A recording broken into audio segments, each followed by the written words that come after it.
চারদিকে আবির দিলাম, বালিটা নেই, বালি আনতে পারিনি, বালি দিইনি, আবির দিলাম।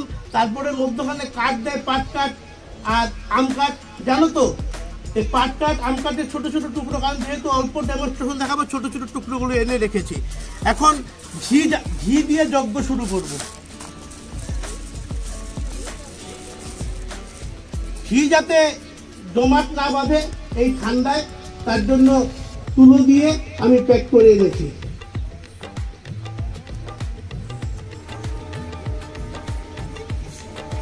যে কোনো একজন দেখো তো ঘিয়ের